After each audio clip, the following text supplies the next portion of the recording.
কথার এলান করতে থাকে। সম্মানিত হাজিরিন, দুই জুমা আগে আপনাদের সামনে আমি বলেছিলাম যে আল্লাহ তাআলা 12 মাস, 11 মাসের মধ্যে একটা মাস আপনাকে আমাকে আল্লাহ তাআলা অফার দিয়েছেন, আর সেই অফারটা হলো রমজানের অফার। বলে রমজানের মধ্যে যখনই আপনি দোয়া করেন, বলে সব সময় আপনার দোয়া আল্লাহ তাআলা কবুল করবেন। শুধু এতটুকুই নয়, রমজানের সময় যদি কেউ ইফতারিকে সামনে নিয়ে দোয়া করে, তো আল্লাহ তাআলা তাদের এই দোয়াকে কবুল করেন। সেহরি খাওয়ার আগে অথবা সেহরি খাওয়ার পরে, ফজরের আযান শুরু হওয়ার আগ পর্যন্ত এই সময়টা আল্লাহ তাআলা দোয়া করলে আল্লাহ তাআলার কাছে আল্লাহ তাআলা তার দোয়াকে কবুল করেন। আল্লাহ তাআলা অফার দিচ্ছে আপনাকে আমাকে, ক্ষমা করার এক অফার। এখন আপনি আমি যদি নিতে চাই আর নিতে পারি, তাহলে সাকসেস, কামিয়াব হতে পারবো। যদি নিতে না পারি, তো আপনার আমার মতো কপাল করার হাতে জায়গা আর একটাও থাকবে। এই জন্য আল্লাহ রাসূল সাল্লাল্লাহু আলাইহি ওয়াসাল্লাম মিম্বারের প্রথম শুরুতে পা রেখেছেন, বলেছেন আমিন। দ্বিতীয় শুরুতে পা রেখেছেন, বলেছে আমিন। এই তৃতীয় শুরুতে পা রেখেছে, বলেছে আমিন। সাহাবা জামাইন আশ্চর্য হয়ে গেলেন, ইতিপূর্বে আল্লাহ রাসূল কখনো এরকম করেন নাই, কিন্তু আজকের কেন এরকম করলেন যেটা ইতিপূর্বে সে করেন নাই। সালাত শেষ হওয়ার পরে সাহাবা জামাইন আল্লাহ রাসূলকে জিজ্ঞেস করে, ইয়া রাসূলুল্লাহ, আজকে যে আপনি মিম্বারে ওঠার সময় প্রথম শুরুতে বলেছেন আমিন, দ্বিতীয় শুরুতে বলেছেন আমিন, তৃতীয় শুরুতে বলেছেন আমিন, এর কারণ কি? আল্লাহ রাসূল সাল্লাল্লাহু আলাইহি ওয়াসাল্লাম বলেন, আমার সাহাবীরা, আমি যখন মিম্বারের প্রথম শুরুতে পা রেখেছি, আমার কাছে জিবরাইল আমিন এসেছে। জিবরাইল আমিন এসে আমাকে বলতেছে, ইয়া রাসূলুল্লাহ, ওই সমস্ত মানুষগুলো ধ্বংস হোক যে আপনার নাম শুনল কিন্তু আপনার নামের উপরে তারা বিরোধী করে নাই, তারা ধ্বংস হোক। আমি রাসূল বলেছি আমিন। বলে দ্বিতীয় শুরুতে যখন পা রেখেছি, আমার কাছে জিবরাইল আমিন বলতেছে, ইয়া রাসূলুল্লাহ, ওই সমস্ত ব্যক্তিরা ধ্বংস হোক যারা রমজান পাইল কিন্তু তাদের জিন্দেগীর গুনাহকে মাফ করাইতে পারো না, ক্ষমা করাইতে পারো না। আমি রাসূল বলেছি আমিন। তৃতীয় শুরুতে পা রেখেছি, তখন জিবরাইল আমিন আমাকে বলতেছে, ইয়া রাসূলুল্লাহ, ওই সমস্ত ব্যক্তিরা ধ্বংস হোক যারা তাদের আব্বা আম্মাকে বৃদ্ধ অথবা বৃদ্ধ অবস্থায় পাইল কিন্তু তাদের খিদমত করে জান্নাত কামাই করতে পারল না, তারা ধ্বংস হোক। আমি রাসূল বলেছি আমিন। অতএব সম্মানিত হাজিরিন, রমজান পাইল কিন্তু তার গুনাহকে মাফ করাইতে পারল না, ওই ব্যক্তির থেকে হতভাগার কপি করা জীবনটাও হতে পারে না। এই জন্য আল্লাহ তাআলা অফার দিতে, আমি বেশ কয়েক জুমা আগে কালামে মাজিদের আয়াত পড়েছিলাম, সফলতা ব্যক্তিদের কিছু আলোচনা করেছিলাম। আম্মান হুয়া কানিতুন আনা আল-লাইলি সাজিদান ওয়া কাইমা ইয়াহদারুল আখিরা ওয়া ইয়ারজু রাহমাতা রাব্বিহি। বলে এই আয়াতের ভিতরে আল্লাহ তাআলা কয়েকজন সফল ব্যক্তিদের আলোচনা করেছেন। সফল তো তারা, বলে যারা শেষ রাতে কখনো দাঁড়িয়ে থাকে, কখনো বা সিজদায় পড়ে থাকে, কখনো বা রুকুর মধ্যে গিয়া রব্বে কারীমের হামদে সানার প্রশংসা করে। বলে আর কি? বলে আখিরাতের দিবসের ভয় করে, আল্লাহর রহমতের আশা করে। বলে এখন রমজান মাস, আপনি আমি সকলটা ব্যক্তিদের মধ্যে নাম লেখানোর জন্য আপনারা আমার জন্য আল্লাহ অফার দিতেন। বলে শেষ রাতে রব্বে কারীমের দরবারে কি করে পানি পালানো, কারণ শেষ রাতে আল্লাহ তাআলা আপনার আমার মাথার উপরে আসমানে আসেন, বাকি 11 মাস শেষ রাতে আপনি আর ঘুমানোটাকে আপনারা মনে করে থাকেন এটা কিনা, যেহেতু এখন রমজান মাস চলতেছে, বলে তারাবির সালাত শেষ করে বাসায় গিয়ে যত তাড়াতাড়ি সম্ভব ঘুমিয়ে পড়েন। মানে আবার যখন সেহরির সময় মসজিদ থেকে ডাকা হয়, মোবাইলে অ্যালার্ম বেজে যায়, বের বেজে যায়, বলে সঙ্গে সঙ্গে উঠে মধ্যে করে 2 রাকাত 4 রাকাত সালাত করি। বলে যদি 2 রাকাত 4 রাকাত সালাত করে সিজদায় করে মানতে বলতে পারি, আল্লাহ বান্দার বাকি 11টা মাস আল্লাহ নাই করেছি, এমন কোন জুলুম নাই করি নাই, এমন কোন গুনাহ নাই করি না, হাতের দ্বারা গুনাহ করেছি, চোখের দ্বারা গুনাহ দেখেছি, জবানের দ্বারা গুনাহ বলেছি, পায়ের দ্বারা গুনাহ পথে চলেছি।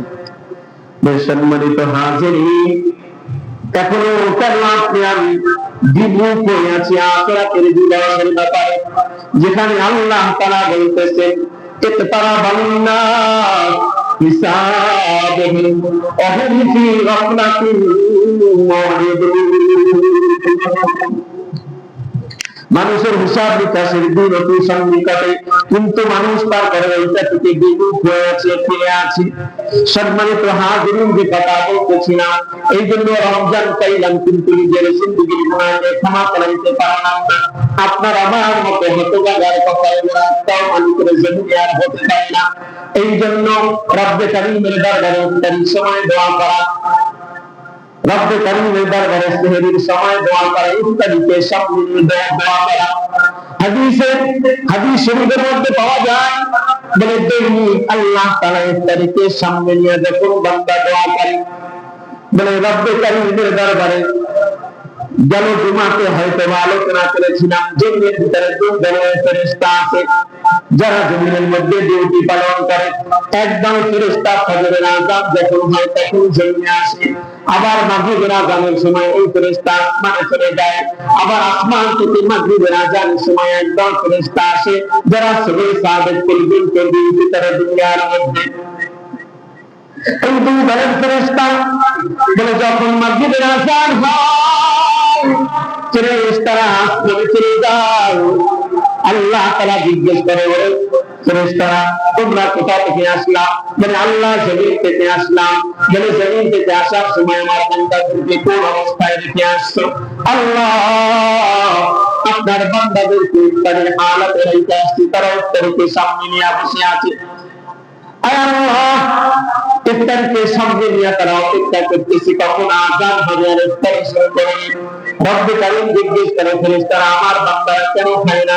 বলে সারাদিন চলে তারা অনাহার হয়েছে, বলে পানিও পান করে নাই। বলে আমি আল্লাহ তাআলার হুকুম করতে জন্য পানিও তারা পান করে নাই। ইফতারিতে সামনে নিয়ে শেষ মুহূর্তে গলা শুকায়া যাইতেছে, চোখের ভিতরে কেমন যেন অন্ধকার আচ্ছন্ন দেখতেছে। বলে ওই অবস্থায় ইফতারিতে সামনে নিয়ে বসে আছে, তারপরেও তারা মুখে দেয় না কেন? ফেরেশতারা ডাক দিয়ে বলে, আল্লাহ আপনার বান্দা একমাত্র আপনাকে সন্তুষ্টি করার জন্য তারা ইফতারকে সামনে নিয়ে বসে আছে, খায় না, পান করে না। তখন আল্লাহ তাআলা জিজ্ঞেস করে, ওরে ফেরেশতা আমার বান্দারা কি আমাকে দেখছে? বলে না, আপনাকে দেখে নাই। বলে আমার নবীকে কি তারা দেখছে? বলে না, নবীকে দেখে নাই। বলে আমি যে কোরআনের ভিতরে রোজার কথা আদেশ পেয়েছি সেই কোরআন নাযিল হওয়াটা কি তারা দেখছে? বলে না, তারা কোরআন নাযিল দেখে নাই। তখন রব্বে কারীম ডাক দিয়া বলেন, ফেরেশতারা রে, আমি আল্লাহ তাআলার ওয়াহদানিয়তের কসম, আমি আল্লাহ তাআলাকে দেখি নাই, আমার বন্ধুকে দেখি নাই। আমার বন্ধুর কাছে কোরআন নাযিল হইছে, রোজার হুকুম নাযিল হইছে, কোরআন নাযিল হওয়া দেখে নাই। আমার জান্নাত দেখে নাই, আমার জাহান্নাম দেখে নাই। বলে না দেখিয়াও যখন আমার বান্দারা আমাকে এত ভয় করে, তোমাদেরকে আমি সাক্ষী রেখে বলতেছি, কিয়ামতের ময়দানে আমার এই সমস্ত রোজাদার বান্দাদেরকে জান্নাতে না দিয়া আমি হিসাব নিকাশ শুরু করে দেব না।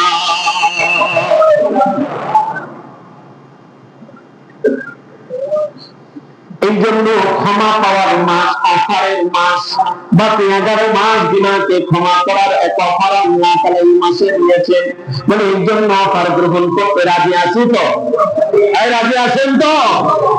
বলে রাজি থাকলে কি করতে হবে? বলে সর্বপ্রথম দিনের শুরুতে ওই যে বললাম সেহরি শেষ করার পরে 2-4 রাকাত আল্লাহ তাআলার দরবারে সালাত পড়া। বলে ভাই কিভাবে বলি আপনারা বুঝবেন আমি জানি না, কেন আপনারা সালাত থেকে দূরে আছেন, নামাজ থেকে দূরে আছেন। রব্বুল কারীম বলতেছেন মেরাজের হাদিসের আলোচনা করতে গিয়ে আমি বারবার আপনাদেরকে বলেছি, বলে আল্লাহ তাআলা কোন বান্দা যখন জমিনে সালাতের জন্য দাঁড়িয়ে যায়, বলে আল্লাহ তাআলা তার 70,000 কথা ছাড়া বান্দার সালাতের দিকে তাকায়া থাকে। বলে বান্দা যখন বলে তাকবীরে তাহমিদ আল্লাহু আকবার বলে, বলে আল্লাহ তাআলা বলে দেখো ফেরেশতারা আমার বান্দা আমার কাছে সারেন্ডার করেছে। এই জন্য দেখবেন যখন সেনাবাহিনী কয়েকদিন আগে নির্বাচন গেছে, বলে সেনাবাহিনী যখন ধাওয়া দিতে গেলে হাত দুটো চাপিয়ে দাঁড়াই গেছে, মানে আমি সারেন্ডার করলাম। বলে রব্বুল কারীমের দরবারে আপনি আমি সারেন্ডার করতেছি, আল্লাহু আকবার, আল্লাহ আপনি সত্যকে বড়, আপনি সত্যকে বড়। বলে তাকবীরে তাহমিদ বান্দা যখন সানা করতে শুরু করি, সানা করে প্রশংসা করতে শুরু করি, সূরা ফাতিহা দিয়ে দরখাস্ত করতে শুরু করি। বলে দরখাস্তের পরে যখন আপনি আমি আরো কিছু নিয়ামতের আলোচনা আয়াতগুলো তেলাওয়াত করি, বলে তেলাওয়াতের পরে যখন আপনি আমি রুকুতে চলে যাই, বলে বান্দা যখন রুকুতে যায়, বলে আল্লাহ তাআলা তার কুদরতি হাতকে বান্দার পিঠের উপরে বুলাইতে থাকে। শুধু এতটুকু নয়, বান্দা যখন সিজদায় চলে যায়, বলে আল্লাহ তাআলা তার কুদরতি কদমকে বান্দার কপালের নিচে দিয়ে দেয়। এখন মজাতে পাইতে হবে, বুঝতে হবে। সম্মানিত হাজিরিন, তো আপনি আমি মাগফিরাত পাওয়ার জন্য সর্বপ্রথম যে কাজ হলো সেহরির পরে অর্থাৎ সেহরির আগে অথবা পরে আপনি 2-4 রাকাত সালাত করে রব্বুল কারীমের দরবারে দোয়া করবেন ইনশাআল্লাহ। কেন? বলে শেষ রাতে আল্লাহ তাআলা আপনার আমার মাথার উপরে আসমানে আসে আর আপনাকে আমাকে ডাকতে থাকে, কে গুনাহ করছে আমার কাছে বল, আমি তোর গুনাহকে ক্ষমা করে দেব। বলে আর কে পেরেশানিতে আছে আমার কাছে বল, আমি তোর পেরেশানিকে দূর করব। কার রিজিকের অভাব আছে আমার কাছে বল, আমি তোর রিজিকের অভাবকে দূর করে দিব। এই একটা সময়। দুই, আযান এবং ইকামতের মধ্যবর্তী সময়। আযান এবং ইকামতের মধ্যবর্তী সময়। এখন যেহেতু ফজরের আযানের পরে হয়তো 10-15 মিনিটের মধ্যে জামাত শুরু হয়ে যায়, বলে এই সময়টায় গল্প গুজবের মধ্যে সময়টা নষ্ট না করে দোয়ার মধ্যে সময়টা কাটানোর চেষ্টা করা। দুনিয়ার মধ্যে যত মানুষ আছে আর আসবে, বলে তাদের কাছে চাইলে বলে মানুষ নারাজ হয়, অসন্তুষ্ট হয়, 1 বার 2 বার 3 বার, বলে মানুষ তারা দূর দূর করে তাড়াইয়া দেয়। কিন্তু আপনার আমার মালিক আল্লাহ বড় মহব্বত করেন, বড় ভালোবাসেন। আল্লাহ তাআলা বলতেছেন দুনিয়ার মানুষের কাছে চাইলে মানুষ নারাজ হয়, তারপরে পুরো দুনিয়ার মানুষের কাছে চাও, বান্দা আমার কাছে চাইলে তো আমি খুশি হই। বান্দা তুই আমার কাছে চা, তার পেরেশানি আছে আমার কাছে বল, তার রিজিকের অভাব আছে আমার কাছে বল, কে ঋণগ্রস্ত আছে আমার কাছে বল, কে হাজাতমন্দ আছে আমার কাছে বল, আমি তোর সমস্ত হাজাত গুলো পেটলাম। এভাবে আল্লাহ তাআলা ডাকতে থাকে আপনাকে আমাকে। আযান এবং ইকামতের মধ্যবর্তী সময় আল্লাহ তাআলা দোয়া কবুল করেন। এই সময়টায় বেশি থেকে বেশি দোয়ার মধ্যে কাটানোর চেষ্টা করা। এরপরে বিশেষ করে জুমার দিন, দুই খুতবার মধ্যবর্তী সময় আল্লাহ তাআলা দোয়া কবুল করেন। এই সময়টাও দোয়ার মধ্যে কাটানোর চেষ্টা করা। বলে এই দোয়ার জন্য হাত না উঠানো। দুই খুতবার মধ্যবর্তী সময়ে যে দোয়া করবে, এই দোয়ার মধ্যে হাত না উঠানো, দিনে দিনে দোয়া করতে থাকা। দোয়ার জন্য হাত উঠানো জরুরি না। আমরা প্রত্যেক ফরজ সালাতের পরে হাত উঠাইয়া বিশাল আকারে মোনাজাত। আসলে কোরআন হাদিসের মধ্যে আপনার চাওয়া আপনাকে চাইতে হবে, আমার চাওয়া আমাকে চাইতে হবে, আপনার খাওয়া আপনাকে খেতে হবে, আমার খাওয়া আমাকে খেতে হবে। আপনার খাওয়া তো আর আমি খেলে আপনার পেট ভরবে না, আর আমার খাওয়া আপনি খেলে আমার পেট ভরবে না। এই জন্য যার যার দোয়া তার পান। এই জন্য আল্লাহ রাসূল সাল্লাল্লাহু আলাইহি ওয়াসাল্লাম অন্য সমস্ত উম্মতদের উপরে আপনার আমার শ্রেষ্ঠত্ব বয়ান করতে গিয়ে আল্লাহ তাআলা বলতেছেন অন্য সমস্ত নবীদের উপাসনালয় ইবাদতের জন্য নির্দিষ্ট জায়গা ছিল। তাই বুঝতেছেন, নির্দিষ্ট জায়গা ছিল ইবাদতের জন্য। যে তারা এই নির্দিষ্ট জায়গায় বসে ইবাদত করতে হবে, চাইতে হবে। কিন্তু আপনার আমার জন্য সুবর্ণ সুযোগ হলো গোটা জমিনকে আল্লাহ তাআলা আপনার আমার জন্য মসজিদ বানাইয়া দিতেন। আমার বান্দা প্রত্যন্ত গ্রামের মধ্যে, নদীর পারে, জঙ্গলের মধ্যে যদি সিজদা দেয়, তাহলে বান্দার সিজদা আমি আল্লাহ তাআলা দেখতে পাবো। সম্মানিত হাজিরিন, যেখানে বসে সালাত করি, যেখানে বসে চাই, মানে আল্লাহ তাআলা আপনার আমার চাওয়া শুনতেছেন। আমরা যে চাইতেছি এটা আল্লাহ তাআলা দেখতেছেন। সার সংক্ষেপ কথা, সম্মানিত হাজিরিন, রমজান মাস সুবর্ণ সুযোগ, গুনাহ মাফের এক মাস। আসুন আমরা প্রতিজ্ঞা করি এই মাস থেকে শুরু করে আর হায়াতের জিন্দেগি শেষ পর্যন্ত কোনো গুনাহ করবে না। নিয়ত করতে পারি ইনশাআল্লাহ। 2 নম্বরে ভাই, দোয়া কবুলের যে সময়গুলো বলা হলো, এই সময়গুলোতে আমরা দোয়া করলে দোয়ার ভিতরে এই সময়গুলোকে কাটানোর চেষ্টা করি। বিশেষ করে আজকের জুমার দিন আসর থেকে মাগরিব পর্যন্ত এই সময়টায় দোয়া কবুল হয়। এই সময়টা আমরা দোয়ার ভিতরে কাটানোর চেষ্টা করব। কখন দোয়া করব? রকমারি ইফতারির ব্যবস্থাপনা মুশকিলই তো অস্থির, এবারে দোয়া করবো কখন?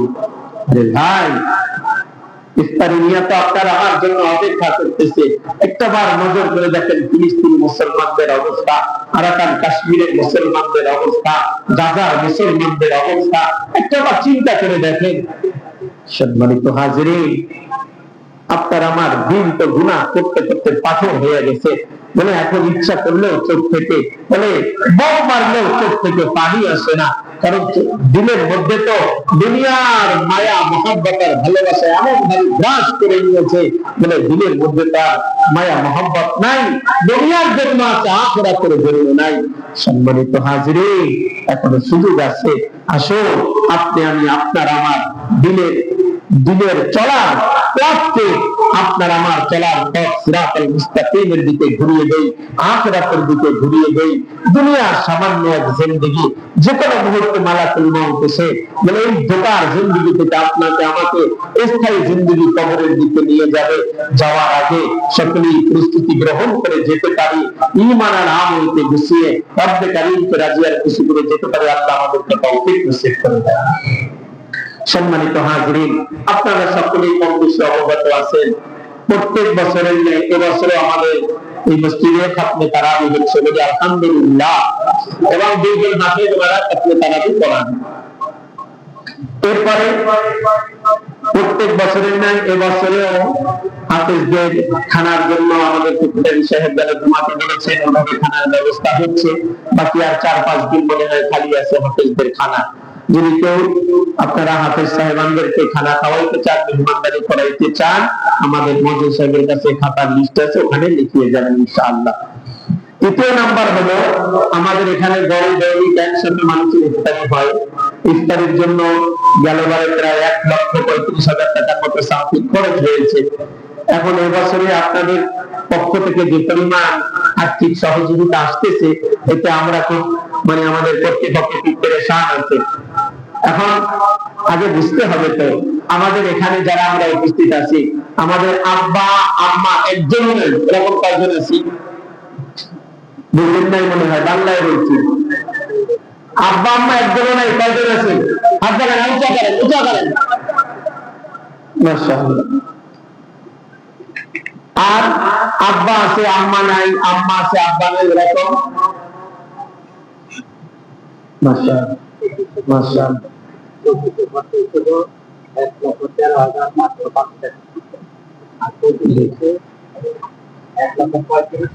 এখন আমাদের যাদের আব্বা আম্মা একজনও নেই, চিন্তা করেন, আব্বা আম্মা যদি দুনিয়ার হায়াতের মধ্যে বেঁচে থাকতেন, তাদেরকে আমাদের ইফতারির ব্যবস্থা করে দিতে হতো কি হতো না? মুসলমান মনে হয় হতো কি হতো না? যেহেতু আব্বা আম্মা নাই, অন্ধকার কবরে চলে গেছেন, সেহেতু তাদের নিয়তে কমাস কম ইফতারির জন্য 1,000 টাকা যদি আমরা সহযোগিতা করি, সম্মানিত হাজিরিন, নেকি কি হবে? আল্লাহ রাসূল বলেন, মিশকাত শরীফের হাদিসের মধ্যে আল্লাহ রাসূল বলেন, বলে যদি কোন মানুষকে ইফতারি করায়, এক ডুব দুধ পান করায়, একটু পানি পান করায়, যখন সর্বপ্রথম এই হাদিসটা আল্লাহ রাসূল বলতেছিলেন, যদি কেউ ইফতারি করায়। তো সাহাবা আজমাইন প্রশ্ন করতে, ইয়া রাসূলুল্লাহ, আমাদের কারো তো এত তৌফিক নাই, পেট পরিপূর্ণ করে ক্ষুধা নিবারণ করে আমরা তাকে ইফতারি করাবো, এরকম অবস্থা তো আমাদের কারো নাই। আল্লাহ রাসূল সাল্লাল্লাহু আলাইহি ওয়াসাল্লাম তখন বলেছেন, তবে একটা খেজুরের অর্ধেক পরিমাণ দিয়াও যদি কেউ কাউকে ইফতারি করায়, একটা খেজুরের অর্ধেক দিয়াও যদি কেউ কাউকে ইফতারি করায়, আল্লাহ তাআলা তাকে এমন পানি পান করাবে যেন কিয়ামতের ওই কঠিন ময়দান থেকে শুরু করে জান্নাতে পৌঁছার আগ পর্যন্ত তার কোনো পানির পিপাসা লাগবেই না। অতএব সেই পানি যদি আপনি আমি পান করতে চাই, ইচ্ছা থাকে, তাহলে রোজাদারকে ইফতারি করানোর নিয়ত করতে পারে ইনশাআল্লাহ। যাদের আব্বা আম্মা নাই, তাহলে আব্বা আম্মার মাগফিরাতের জন্য, বলে আব্বা আম্মা থাকলে তো আব্বা আম্মাকে ঈদে কাপড় কিনে দেওয়া লাগতো, আব্বা আম্মাকে রমজানের জন্য কিছু বাজার করে দেওয়া লাগতো। আব্বা আম্মা যেহেতু নাই, তাদের মাগফিরাতের জন্য, তাদের নিয়ত করে আমরা যদি ইফতারের জন্য কিছু সহযোগিতা করি, গেলবারে প্রায় 1,15,000 টাকা, 1,35,000 টাকা খরচ হয়েছে গেলবারে। তো সম্মানিত হাজিরিন, আপনারা সকলেই আন্তরিক ভাবে আর্থিক সহযোগিতার মাধ্যমে আমাদের এই কাজকে আমরা সুন্দরভাবে কর্তৃপক্ষ পরিচালনা করতে পারে, এর জন্য সহযোগিতা করবে। আল্লাহর আর কোনো বান্দা আছে ইফতারের জন্য সহযোগিতা করার নাই কেউ? আচ্ছা, যদি থাকেন আমাদের সেক্রেটারির কাছে জমা দিয়ে যাবেন এবং নাম লিখিয়ে যাবেন। বাকি আপনাদের সকলের দাওয়াত ইফতারির জন্য, আপনাদের সকলের আন্তরিকভাবে দাওয়াত রইল, সবাই আসবেন ইনশাআল্লাহ। এবং দোয়াও করবেন, কারণ আর দোয়াও মুখল ইবাদত, দোয়া হইছে ইবাদতের মগজ। দোয়াও করবেন যাতে করে এই মসজিদের, এই প্রতিষ্ঠানের যত হাজাত আছে আল্লাহ তাআলা তার খাজানা থেকে পুরা করে দেয়। আল্লাহ তাআলা আমাদের সকলকে, দেখি কি নাম বাবা, তাই মধ্যে সব নিয়ে আসেন, নাম আল্লাহ তাআলা আল্লাহর বান্দার আম্মাকে মাফ করে দেয়। আল্লাহ তাআলার বান্দার সমস্ত পেরেশানিকে দূর করে দেয়।